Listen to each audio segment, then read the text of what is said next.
இது கதையல்ல நிஜம். மைக்கேல் ஜார்டன் முன்னாள் famous American basketball player. அவருக்கு 12 வயசா இருக்கும் பொழுது அவங்க அப்பா அவரை கூப்பிட்டு அவருக்கு ஒரு டெஸ்ட் வச்சாரு. அவர் ஒரு $1 டிஷர்ட்டை வாங்கி அதை ஜார்டன் கிட்ட கொடுத்தாரு. உன் பார்வையில் இந்த டிஷர்ட்டோட விலை எவ்வளவுன்னு கேட்டாரு. $1ன்னு ஜார்டன் சொன்னாரு. இதை $2க்கு வித்துட்டு வான்னு அப்பா சொன்னாரு. ஜார்டன் அந்த டிஷர்ட்டை எடுத்துட்டு ரோட்ல போய் கொஞ்ச நேரத்தில் அதை $2க்கு வித்துட்டு வந்து அந்த காசை அப்பா கிட்ட எடுத்துட்டு வந்து கொடுத்தாரு. இப்போ அப்பா மறுபடியும் அதே மாதிரி ஒரு $1 டிஷர்ட்டை எடுத்து ஜார்டன் கிட்ட கொடுத்துட்டு இதை போய் $20க்கு வித்துட்டு வான்னு சொன்னார். ஜார்டனும் அந்த டிஷர்ட்டை எடுத்துக்கிட்டு போனார். தன்னோட ஃப்ரெண்ட் ஒருத்தர்கிட்ட கொடுத்து அந்த டிஷர்ட் மேலே ஒரு மிக்கி மவுஸ் படத்தை பிரிண்ட் பண்ண சொன்னார். அப்புறம் அந்த டிஷர்ட் எடுத்துக்கிட்டு வெளியே போய் மிக்கி மவுஸ் டிஷர்ட்னு கத்துனாரு.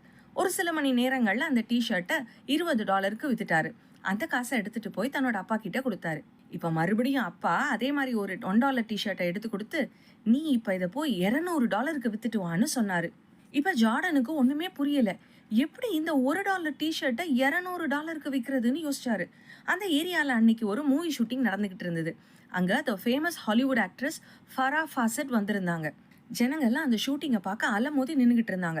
ஜார்டன் எப்படியோ கஷ்டப்பட்டு அந்த கூட்டத்திலிருந்து முண்டி அடிச்சு அந்த ஆக்ட்ரஸ் கிட்ட போய் தன் கையில் இருந்த டிஷர்ட்டை சைன் பண்ண சொல்லி கேட்டாரு. அந்த நடிகையும் சின்ன பையனான ஜார்டனுக்காக அந்த டிஷர்ட்ல சைன் பண்ணி கொடுத்தாங்க.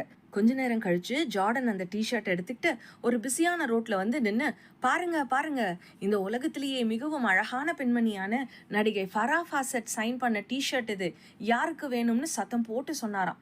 ஜனங்கள்லாம் கூட்டம் கூடி ஆளுக்கு ஏலம் கேட்க ஆரம்பிச்சுட்டாங்க.